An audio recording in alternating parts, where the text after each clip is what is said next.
Waterfall involves a grand intention, and you build towards that milestone. So, like, the through line. The main artery of your intent in the design. You know the game you want to make, and you have a schedule to get there. Schedule. Now, that's definitely something that a lot of Japanese development does not adhere to. Like, learning about Final Fantasy Tactic... Oh my god! Half my health?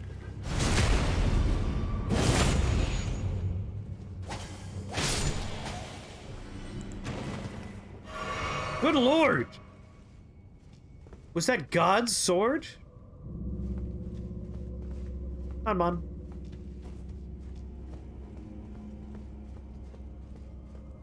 Oh, there's definitely no right way to make a video game. Anyone who tells you otherwise is selling you something.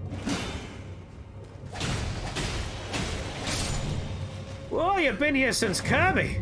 That's a long time. Thanks for hanging out. I'm glad you're enjoying the vibe here.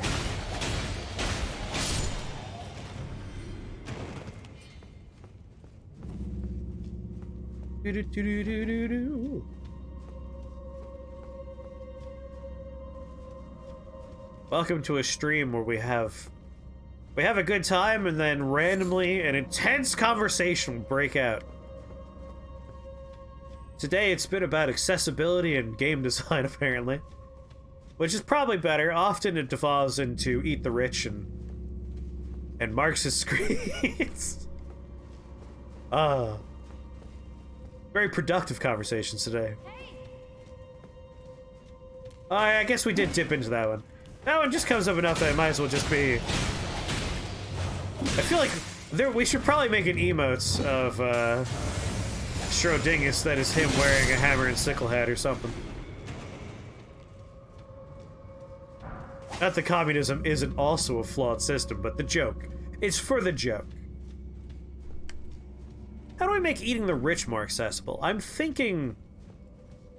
It's gonna take, like, basically production lines. That's what we want to do. We want to streamline the entire thing.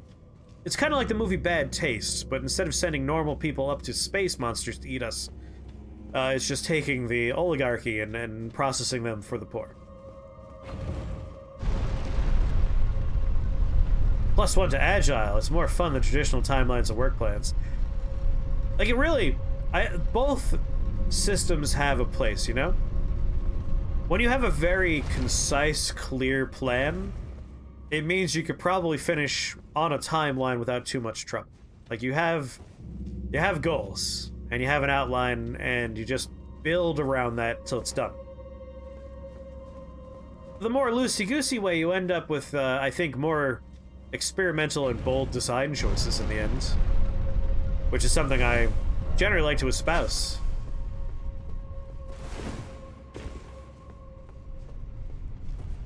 Peter Jackson's first film, yes, Bad Taste.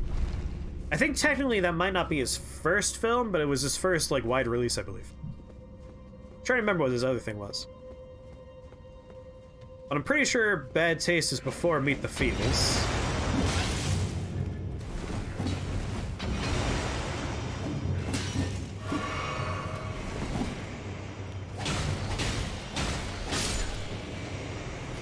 I should really sit down and read more behind-the-scenes stuff about, like, how Miyazaki and the team as a whole work when they're making these kind of games. But I usually do my research when I'm, like, making a video, and usually I'm thinking about, like, older games when I'm doing those kind of vids.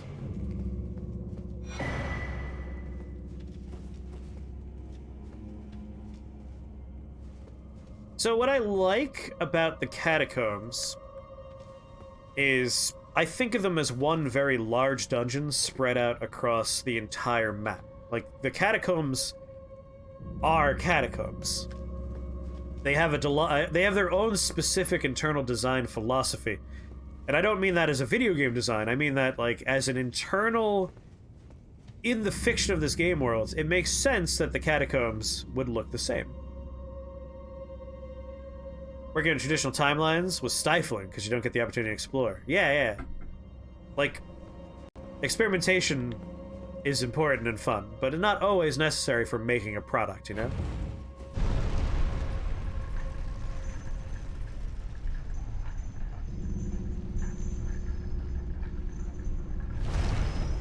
Yeah, the sheer scope of the world we're in with this game. One thing I think, Gomper, that's fun to think about is the core mechanics change from game to game, but in a very minor way. And it's always additive. Like, Dark Souls 1 had, what was it? 8 directional rolling. Dark Souls 2, more directions. Like, as they progress, we get more mechanics and more tools. So this game is the culmination of not just Dark Souls, not just Bloodborne, not just Dark Souls 3, but also Sekiro's in there. And I think that's really interesting. Like, each game, even when Sekiro, which again is a departure, it's not the same style of game, it's not the same genre. Despite that, the experience of them making that game still finds its way into this game.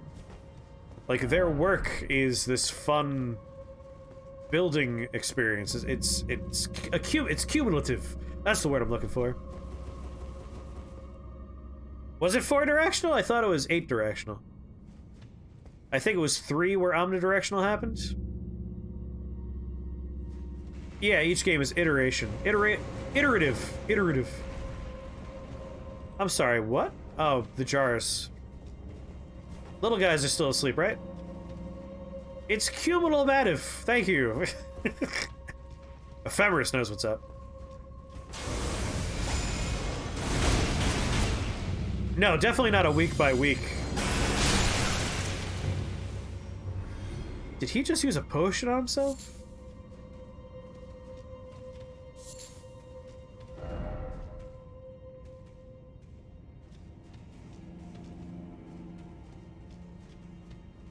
You little jars are still asleep in here, right? We're still cool? We're still friends? Okay.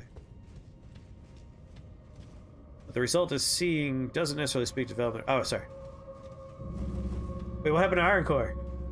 Internet went out for a bit. You lost your lifeline? Your lifeline? What was your lifeline?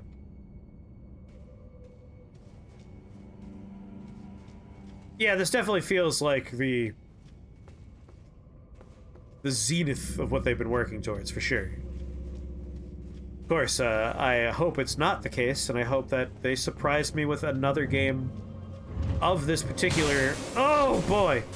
Of this particular ilk in the not-too-distant future.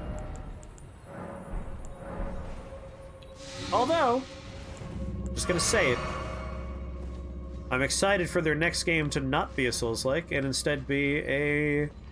entry in Iron Core, baby! Iron Core, of course, is partially fundamental to this experience because I'm pretty sure Patches originates in an Iron Core game. I'm not 100% sure, but I'm pretty sure. I'm pretty sure Patches is an Iron... I'm sorry, you gonna blow up? Is an Iron Core character. Iron Core. Oh, shit. That's the name of the games, right? Iron Core 5, Iron Core 3, Iron Core 2. Iron Core, your name, and Armored Core! Oh my god, Iron Core just erased a part of my brain. Like, I started realizing it, but then I started realizing I couldn't remember the real name. Because I've been streaming for 9 hours, and like, that's when everything stops working.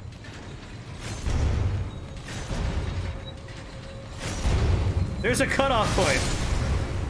Oh god! After a while, the brain stops working. I didn't see there was another explodey jar friend next to me. It says Armored Core. Anyway, I'm pretty sure Patches originates from Armored Core. So, like, Armored Core has always been the DNA of this franchise. Moonlight Blade, of course, is from our good friend, Kingsfields.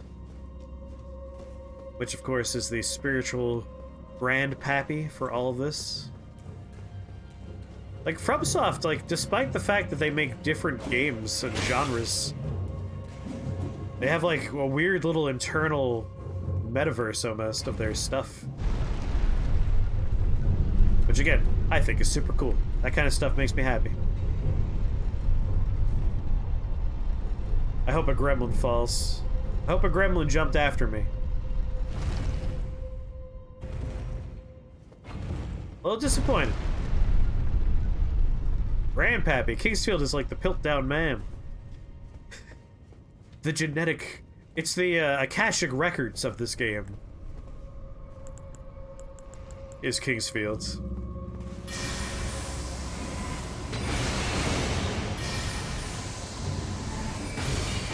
I played that game.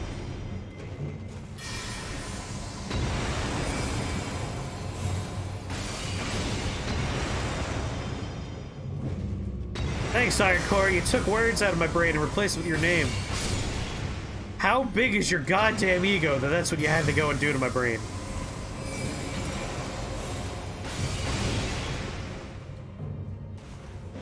Out of magic, huh? I'm just gonna have to do this the old-fashioned way. Very small, non-existent. Oh, well, no, I'm sorry. I'm glad you replaced part of my brain. Hole ahead, you don't say. You did that to yourself. I'm pretty sure the Gopper likes feet joke actually started with you, Gopper.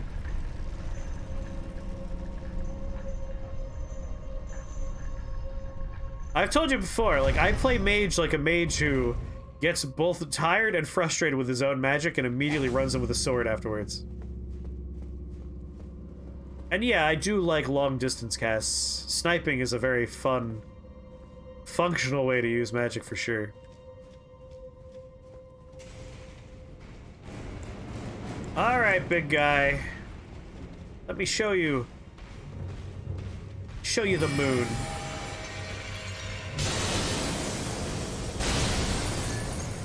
Really? Oh, he made himself an iron jar! I like that. That's good. I have yet to find a great use for the iron skin aromatic. I'm sure for PvP it would be very fun to just suddenly deny someone any kind of knockback on me. But for PvE, it hasn't quite come up yet. Although I always think about I'm running so low on arrows. Wait! I can craft arrows.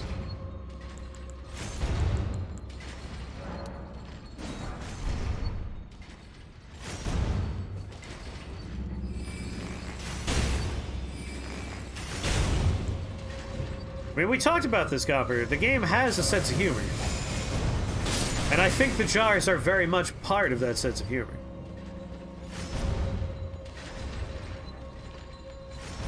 I know a lot of people like to take this game itself way too self-seriously, but I think the developers had a lot of fun putting stuff like living jars together.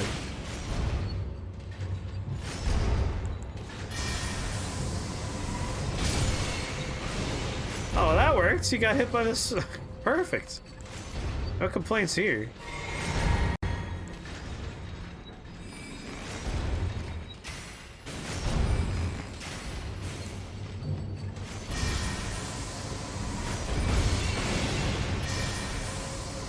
Not immersive for you?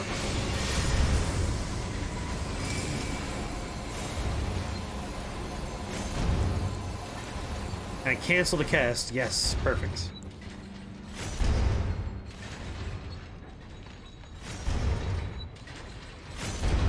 Alright. I got a statement that I think would help you out. If you found yourself with magic, like you are now suddenly a powerful wizard, think about the kind of stupid shit you would make. Like, making jars with arms and legs. If I were in a medieval level society, but I suddenly had magic powers, and I can grant life to garbage, I would totally make little jars that waddle around. Like, that's the kind of stuff I like thinking about, is like, what kind of garbage, what kind of weird shit would happen?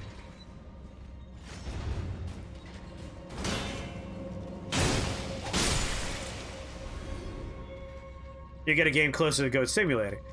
Like, that's why I don't find stuff like the living jars to take me out of the experience.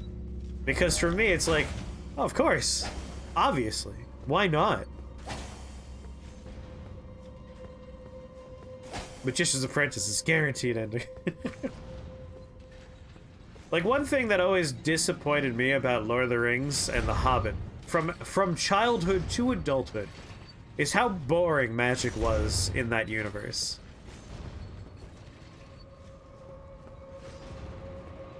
Sleeping Beauty fairies making you cakes? Yeah. Like, I would animate all kinds of stuff to do things.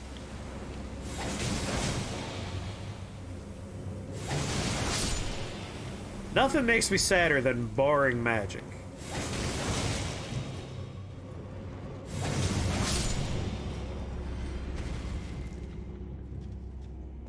I do play the Souls games for the immersion. I find it immersive. Like, I think about the weird garbage that people make in our non-magical reality. And it's like, yeah, I feel like if anything, there should be more weird stuff. Yeah, you animate a back scratch and it continuously give you back scratches.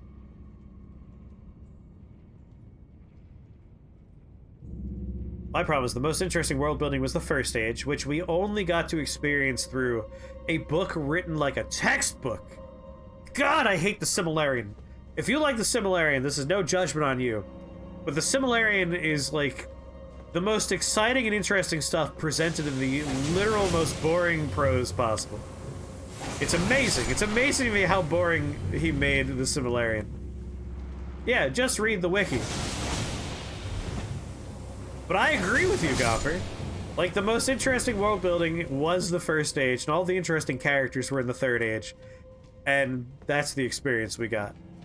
I still like The Hobbit and the Lord of the Rings. This is all formative stuff from my childhood. But, like, God. How boring.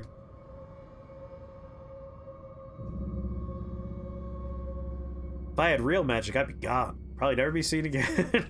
If I had real magic, you would know the world by my works. You would know me by my works in the world. I would make this place a lot more interesting. I would also probably try and solve a lot of problems in dumb, weird ways. World hunger's been eradicated today when suddenly armies of sentient food decided to walk up to people and demand they get eaten. Begging people to please eat me. Put me in your mouth. Everyone's kind of freaked out about it. But also, food scarcity is no longer a thing.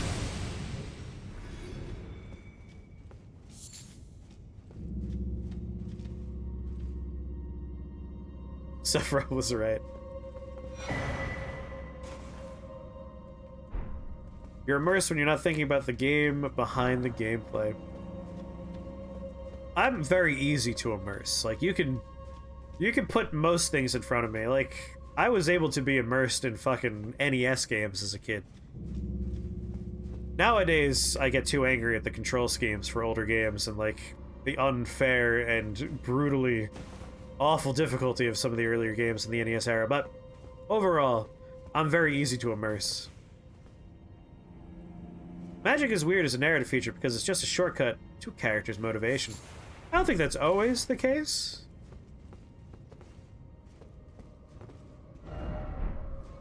I think if that's the case, lazy writing usually.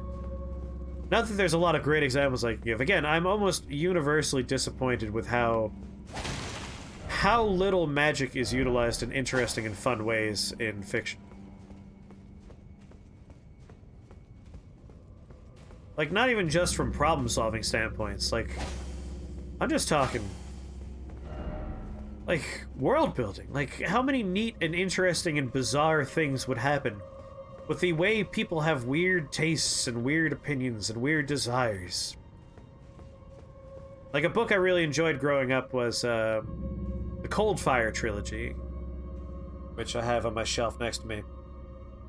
True Night Falls, Black Sun Rising, Crown of Shadows. These are all C.S. Friedman books. It's a worlds where, in a far-flung future, humanity crash lands on an alien planet. And due to how the planet works, i.e., your subconscious, when you dream, a natural force on this planet's a current that runs beneath the crust will bring to life the subconscious human mind. So, like, dreams about vampires, succubi, demons, and gods, these dreams become reality. The world was shaped in the first few weeks of this crashed civilization. And we jump forward like 1,000 years to see, like, how that has evolved since then. My approach to magic is usually, what could you do? And then followed by, why would people do that? See, that why is never even that important. The why is because they can and because they want to.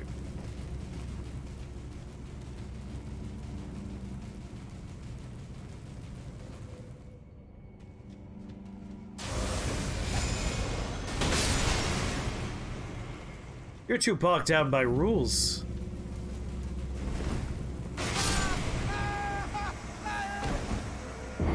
You little bastard. Like, some of my favorite books are things like Perdido Street Station, Kraken, like books that are very unafraid to get weird with mechanics and stories and like what people desire and what they would do when they get the power to make desires real. Like, that's the kind of stuff I really get into. Like, Perdido Street Station is such a bizarre book and has such incredible prose in it, describing these things that are like beyond comprehension. Sleep well, Quark. Pleasant dreams. Thanks for hanging out.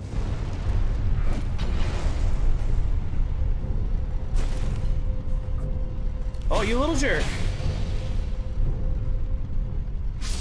Well, he died the big death. What's the most interesting thing someone's done with magic? See, it's hard to think of great examples there, because I even said earlier, I've generally been... Hell yeah, Perdido Street Station! I love Perdido Street Station. I've largely been disappointed with magic as it presented in books.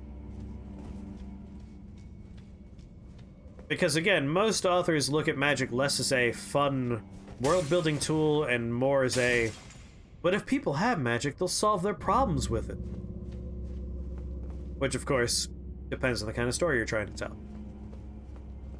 Like, Perdido Street Station, I don't know if it counts as magic, because it's not a traditional fantasy story, but Perdido Street Station goes in really weird, strange, arcane directions with what you could call magic in its world, with characters like the Weaver. Which I can't really talk about without spoiling a lot. But China Mayville is just willing to get weird with his worlds, which I appreciate. The main character... There is a sex scene in Perdido Street Station where the main character is having sex with his loved one, as you're wont to do. And of course, he describes the sex as you are wont to do. The thing is, his loved one in that book is a human-sized bug monster. Like, partially ant, partially not ant, partially human-esque.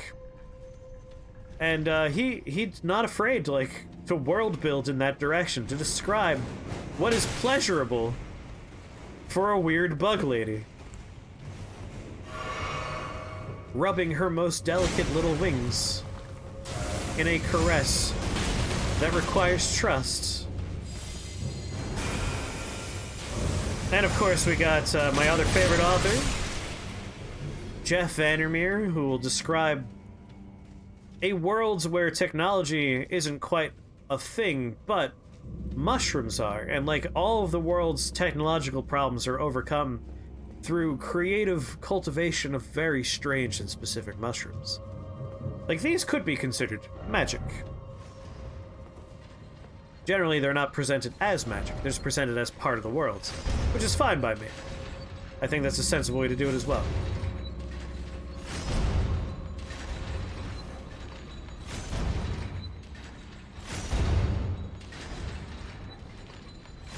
Thinking about the whole Ursula K. Le Guin books. Never know what the fuck was going on when you read those. I haven't read Wicked.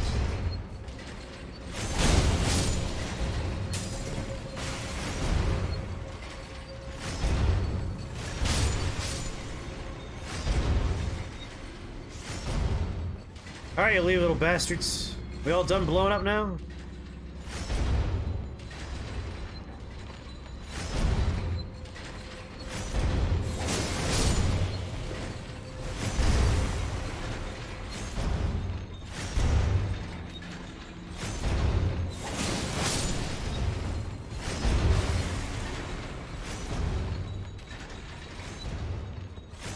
I think largely my problem is I haven't sought out and found books that are more interested in talking about what a world with magic could be like, as opposed to just finding, you know, fantasy story XYZ where we just happen to have magic.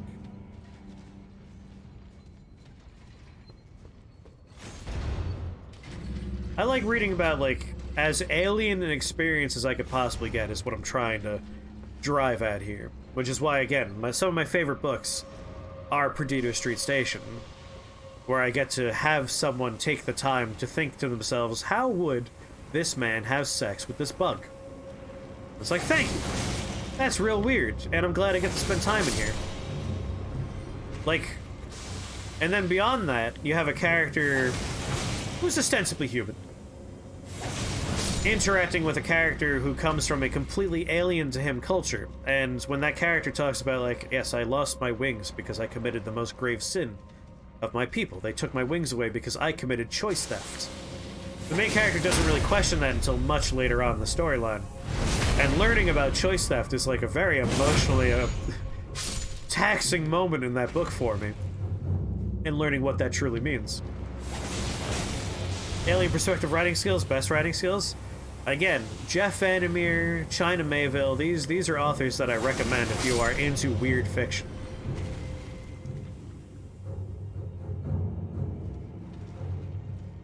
Is that robbing the ability for someone else to make a choice? In the broad sense, yes.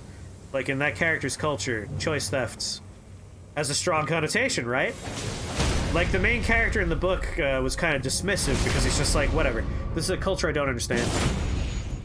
And allied himself with this character thinking that it was just something you don't quite... just didn't quite get. He's like, this is a weird person, I'll ask questions later. And, like, the implications of choice theft were much more severe later on. And, like, I like that the implications, the connotations could be quite heavy. But if you're in a situation like this character where you just need to get muscle and go, you have a problem. You just kind of take the help you have. I won't get too much into it because if anyone wants to read the book, and again, heavily recommend this book. It's one of my all-time favorite books. I don't want to deprive you of the journey. Could you walk forward, friends? That's more walking forward than I anticipated.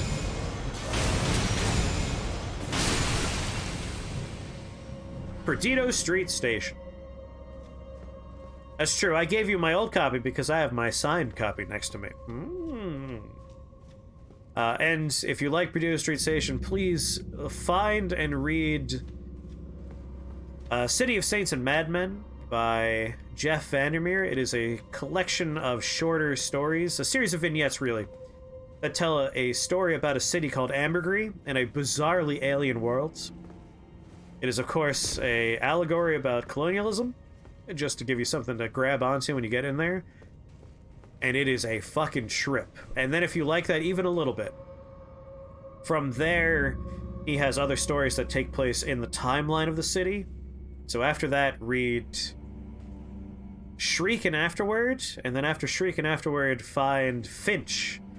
Finch, a detective story. These are... so... Shriek and Afterward is a book written by a historian in the world of the stories that we've been talking about, City of Saints and Ambergris.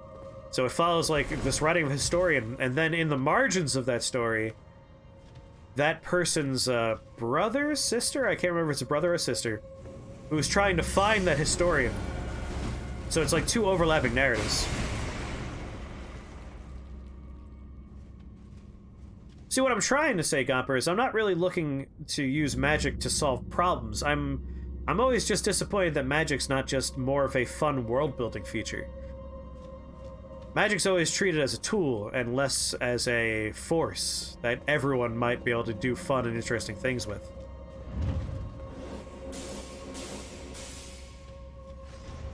And then after Shriek, Finch is literally a hard-boiled detective noir story. And again, it's told in this world where a bunch of, like, think early America level colonists settling a place that's formerly held by, they're called Grey Caps. These, like, mushroom people. And they just, like, brutally subjugate the mushroom people. And then, over the course of Shriek, I shouldn't say too much. Again, if you want to read these, I don't want to take any of it away. Let's just say, by the time you get to Finch, holy shit, has the status quo changed quite dramatically. And you get to see some of that status quo change over the course of Shriek. Can you survive the gauntlet? Oh god, he's surviving the gauntlet! He's surviving just fine!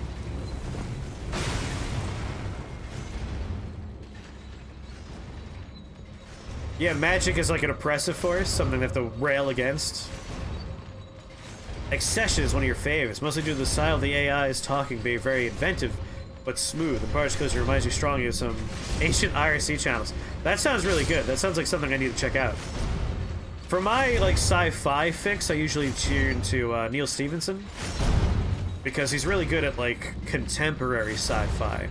Usually sci-fi is, like, far-flung future, but Neil Stephenson does, like, what could sci-fi look like right now, or, like, just 10 years from now, or 20 years from now. So, like, Cryptonomicon takes place over the course of multiple time periods. One of them is modern day with a bunch of tech bros trying to start a data haven and, like, figure out how to put together, like, a nation that exists in a digital sense, free from other people's control.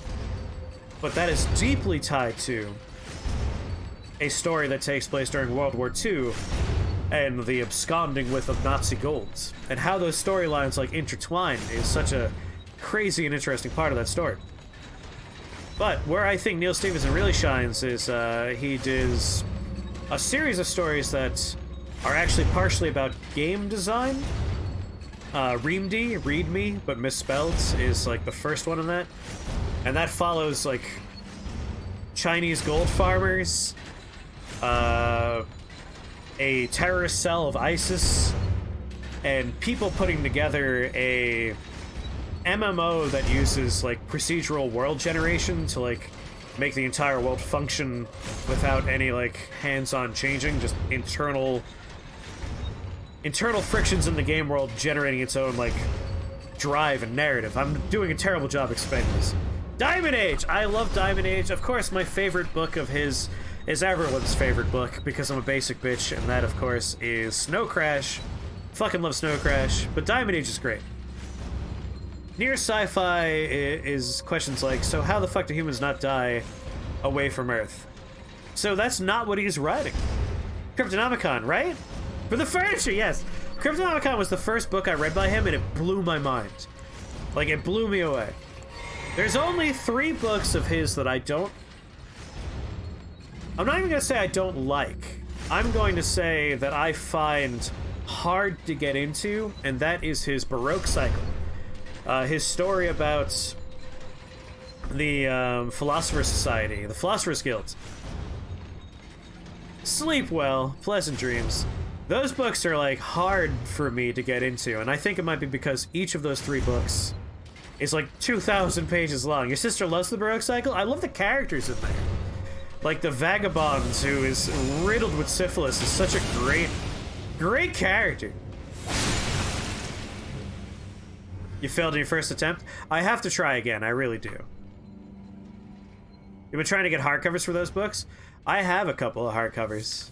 I think I just have the first one in hardcover. But again, those are books I need to sit down and either try again on. So Gomber, Neil Stephenson's, like, near sci-fi is, again, stuff like the first baby steps into putting a human brain into a video game. Problems trying to, like, It's hard to talk about for some of these things. My favorite might be Anathem, which is not really near future in the traditional sense, but is instead like a really interesting alternate universe. I haven't read his newest book, which is a climate crisis near sci-fi. I do want to read that soon. Be curious to read that one. But I think you would enjoy Reamd. I really think you would dig that one. Oh, that's your big boy. Are you okay there? That's a weird way to move. Do I have any poison arrows? Just normal-ass poison arrows. You like post-singularity sci-fi, alien civilizations, and AI ultra powers? That is cool stuff, yes.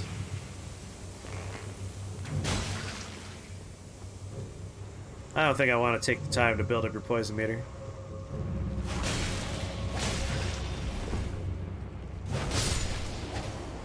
Too easy to quantify the challenges, but also super easy to pick apart the proposed solutions to those challenges. I think it depends on what the book is about. Again, Reamd, I think you would find interesting. In that it's essentially taking place barely in the future.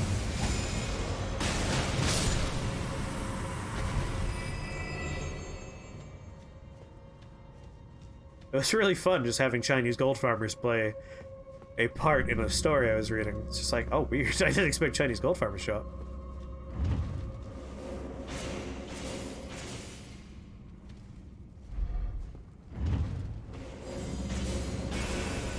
Also, zero of the books I'm talking about involves space even a little bit. All grounded on Earth. Well, Anathem sort of kind of involves space, but not in the way you expect. And again, less a contemporary sci-fi and more of a complete alternate reality exploration of what could have happened or could happen.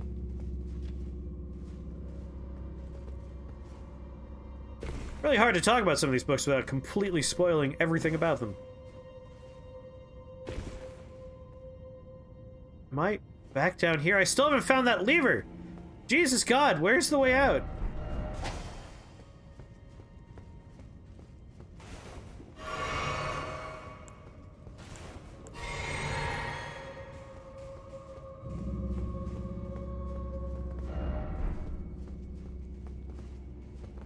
I haven't actually read that one yet. I know that is a follow-up to Reamd, like an interesting sequel that dives into that kind of stuff, but Reamd is not about that, which is why I'm so interested in reading that one. I want to see how those tie together. I am confused now.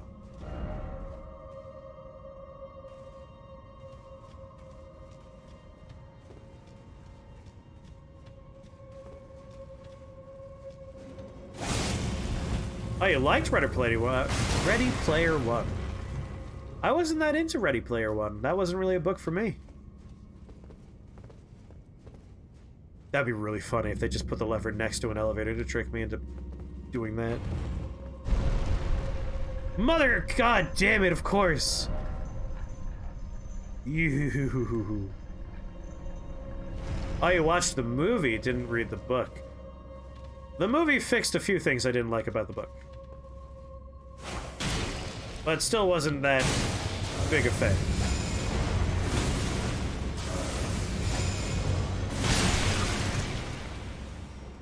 Hope your treasure didn't fall down that hole.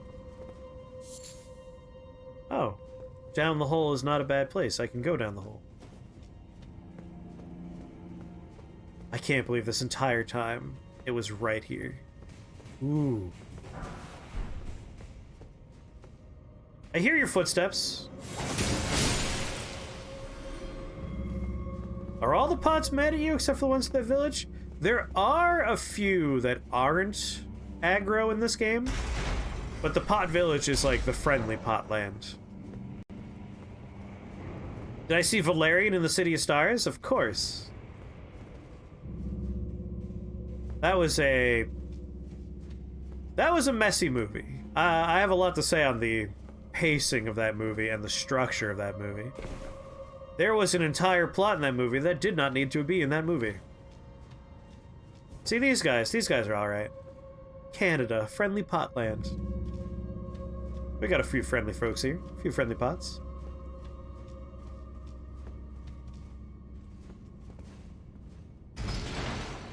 Wait, what elevator did I take before? Man, some of these catacombs really throw me around. Great world building shit plot. I think a lot of that is owed to the fact that it is an adaptation of a French comic, which means great world building already done for you. And then a director who's a fan of that comic trying to put too much of that comic in one movie. But, like, I can't remember. The actress is, like, a musician as well as an actress. There's, like, an entire chunk of that movie that's about her doing a thing that serves no purpose. It does nothing. It doesn't advance the plot. It doesn't advance the characters. It just happens. And if you were to remove it from the movie entirely, like, literally start to finish, take that whole chunk of her adventure out, the movie still works. If you have scenes like that in your movie, you wrote a bad script. You don't want those. Every scene in a movie is supposed to functionally represent either character growth, story progression, or something. It did nothing. You liked all the side characters of the main two? They did have all the chemistry of, like, two uncooked hot dogs rolling together in a pan. Like, that's how much chemistry they had. You say that, yet the corn sex scene exists in the greatest movie ever. That served a purpose. That was to advance my erection. And it did a great job. Corn sex scene, best scene. Oh yeah, no, we're definitely gonna want to go ahead and summon you. You know how I feel about you ulcerated tree spirits. In that I don't like you.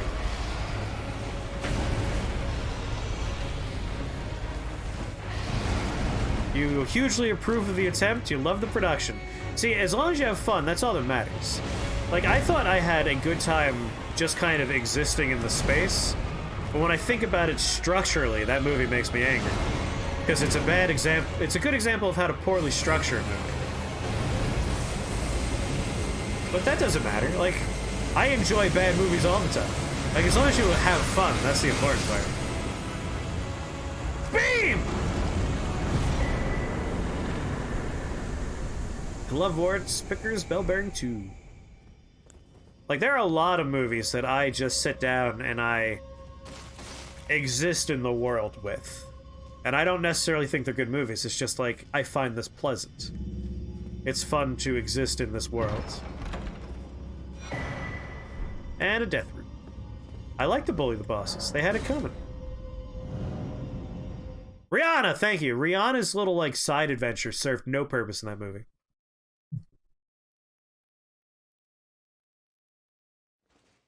Just like, why is this happening?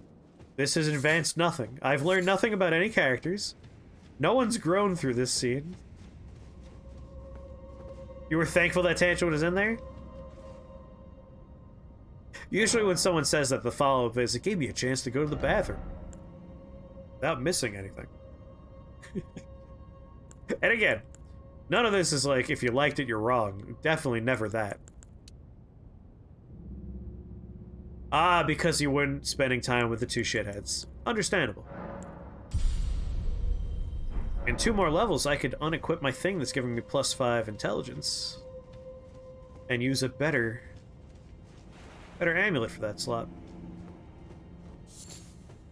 Oh my god, it's 2:30 a.m. and I've been playing for 9.5 hours.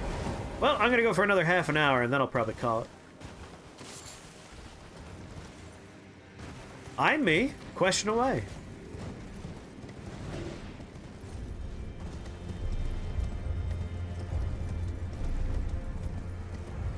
Of course, though. I love that I spent that whole time tearing that place apart. It was just under the elevator. Do you think people write better protagonists or side characters naturally? I think that entirely depends on what kind of writer you are and what kind of person you are, honestly.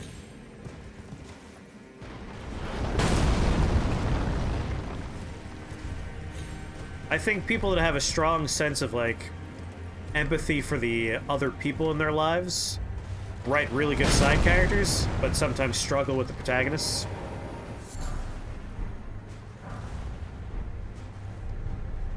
Whoa. Oh yeah, no, I thought that was gonna connect. Yep, that hit. That hit hard. Hey, there's another item over here. Thank God he hit me. Thanks! Oh, no, don't! I only meant once. It was a nice gesture the first time. Fuck. No more of that, please. You think people in general are better writing side characters? I'm never comfortable making blanket statements about writing like that. Especially when it comes to movies. Not to mention, one thing you always want to check when you want to talk about the writing of a movie is how many writers were involved? Was there studio interference? There's a lot of factors that come into play when it comes to that kind of stuff.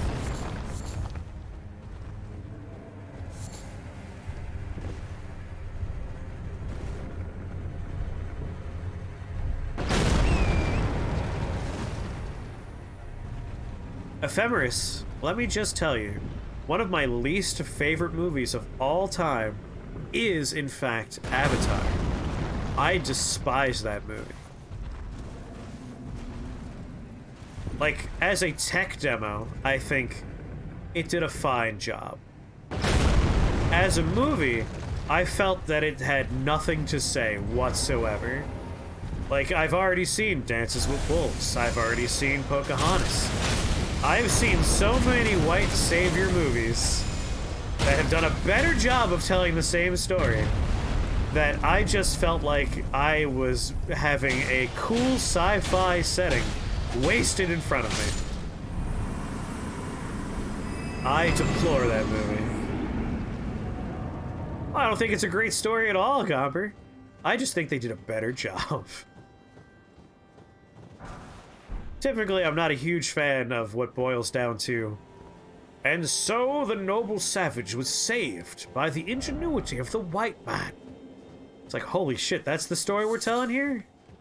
I feel like there are 97 million more interesting stories you could tell me with this cast of characters.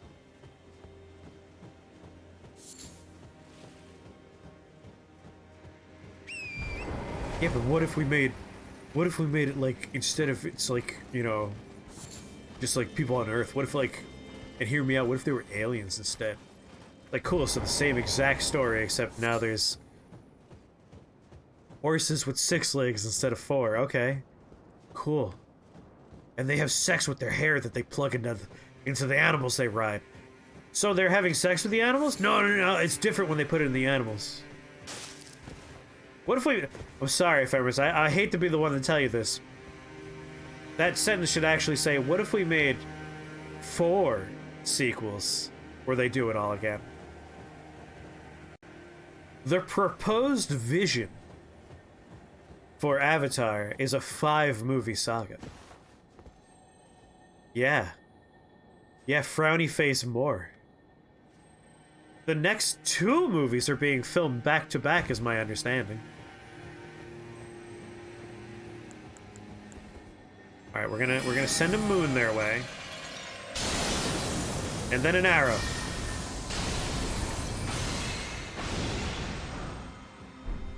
Yeah, level 8. That's the number I wanted to see.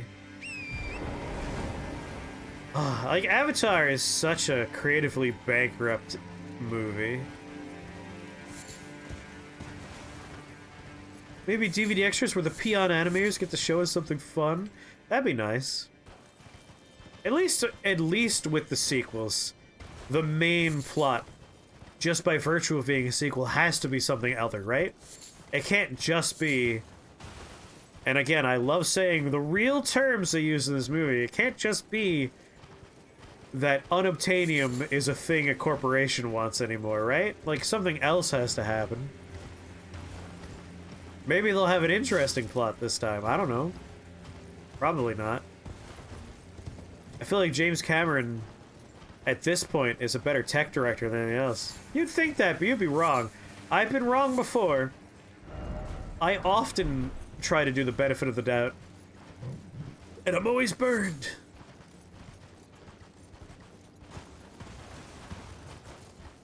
What's the last James Cameron movie that was like a properly exciting and interesting movie that wasn't just a rehash of another movie or a tech demo? What's he made since Avatar? Fuck, I don't know now. Does anyone have IMDb open? Like, what did he do after Avatar? I can't remember seeing his name on a movie for a while. He's produced a bunch of stuff. Oh my god. Alita! Thank you. Battle Angel Alita. That is what he did, isn't it? Did he direct it or did he just supervise? No, I don't think he did Terminator movies. He produced, I believe. I don't think he directed any of the new ones. I'm talking straight up, like, what did he write and direct? Or even just direct or write. One or the other. Both is preferable. Alita, I know I don't even know if he directed now that I say it out loud. That's another movie that... like, structure's important. He wrote Terminator Dark Fate. Oof. Maybe he's another director I'm gonna put in the pile of maybe it's time to maybe retire. Like, the screenplay for Alita is a nightmare. There's antagonists in the movie, sure. But, like, the proper villain who was pulling the strings behind the scenes the entire time doesn't get revealed until the final 10 minutes of the movie, and it's just a sequel hook? Which is interesting choice. They don't even hint at him until, like, later on. You think Alita wasn't great? I agree. I'm gonna say, like, remember we were talking, like, there are bad movies that I kind of just enjoy being... just sitting back and, like, existing as, like, those colors and pictures and sounds wash over me. Alita's one of those.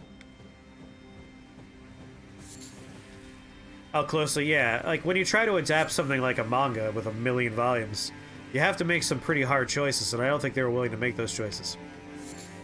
But, like, that's a movie I think was a fundamentally flawed and bad movie. But, like, I kind of like just watching it. Yeah, no, the racing arc shouldn't have been in the movie whatsoever. Definitely a factor in Valerian, for sure. I'm seeing a man here, which means I need to get to this bridge to cross over. In order to get to that bridge, I need to... Am I in the sunken part? I'm in the sunken part, right? Yes, I am.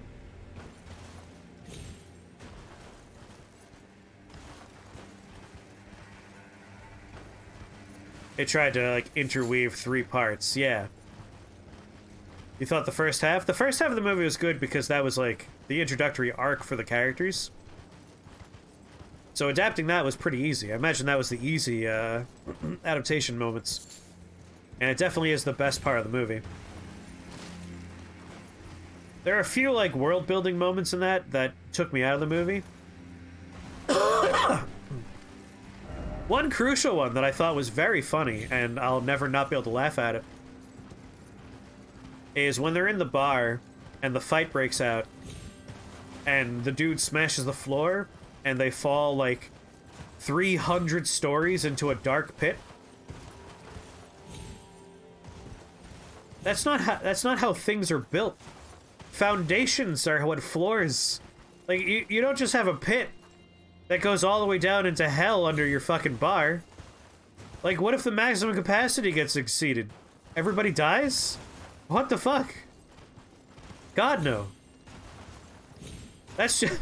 That's like a CinemaSins level thing, and I hate CinemaSins for being, like, a nitpicky nonsense thing. But I seriously belly laughed when that happened in the movie because it just really took me out of it. Well, if you fell 8 feet into the wine cellar, it'd be hard to fight.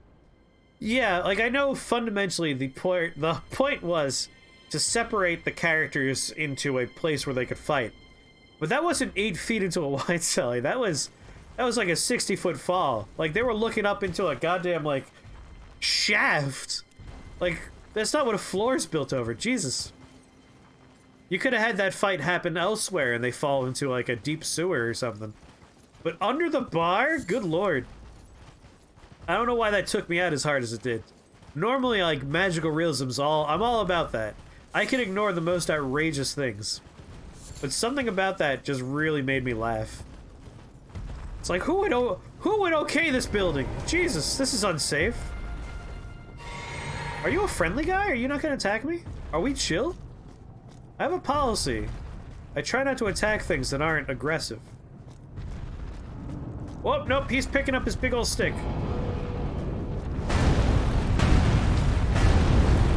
Again, to be clear, Gomber, I think it's weird that it bothered me. Stuff like that never bothers me.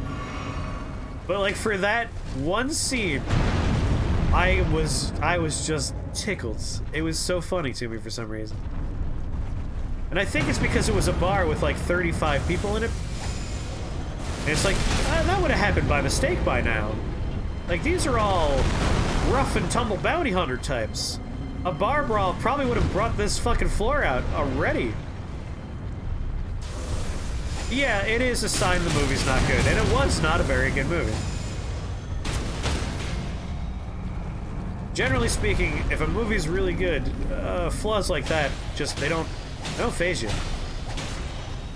Totally agree. Were you tilted the other way? Alright, I got an actual nitpick for you, Gobber, about this game. Sometimes when enemies like this fall over, I am unclear on which side their torso is lying. And I think that's because they have a fairly symmetric, conical-shaped body. Even with the glowy thing, I don't naturally see if they're facing left or right on the floor. Alright, let's watch. This side, it's this side.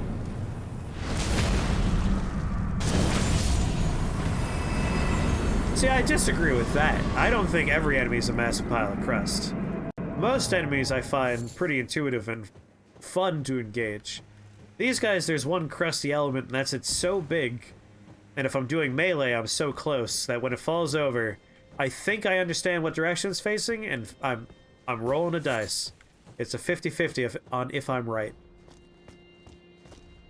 Oh, I love icy, snowy places in video games so much. And in real life. I just really like snowy places. Are you gonna stand up? Nah, you're missing an arm. You're good. You're good. Don't have to worry about you.